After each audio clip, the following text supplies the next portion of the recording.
naman sa kinder, sa preschool, hangtod sa grade 6, mo cater sila o kinsa tong gusto nga magparehistro. Mo cater sila late registration. And then, amo apod yun ning alalayan kay mandato kini sa atong opisina.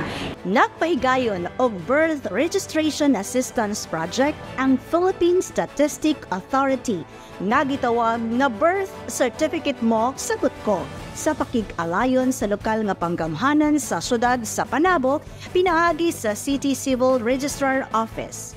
Kini libreng birth registration alang sa mga estudyante sa Panabo Central Elementary School nga wala pa narehistro sukad sa ilang pagkahimugso.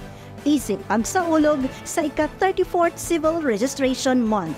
So this birth certificate mo sagot ko program is a school initiative for Panabo Central Elementary School SPED Center, Angkor and DepEd Order number 3 series of 2018 on the early enrollment policy with the partnership of the local civil registrar for the partnership in the applying for the form. So ang naghihimo sa school karon is ang Panabo Central nag-conduct og survey kung diin ang mga bata na may mga problema sa ilahang mga forms wherein mahimo din siyang isa kadakop nga hindrance sa ilahang pag-upload sa mga document kasi wala sila gyud mapakita ng permanent document.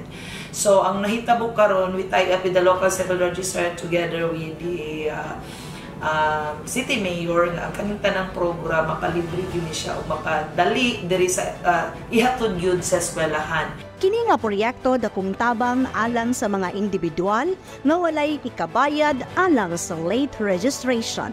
So nagpasalamat po sa ato ang city mayor, Mayor Jory Tampagos, kasi po siya po ang naghatag og free assistance with this birth certificate mo sagot program through the leadership of Ma'am Bing in the local civil registrar na mapalibre gyud ang tanan. Kanina yung PIBDA po na siya birth registration assistance project ni PSA, no? Bago na siya nga project ni PSA, kada makater tong mga Pilipino, no?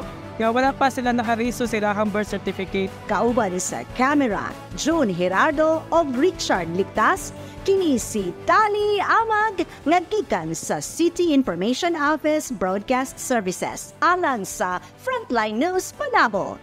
Importante, inform!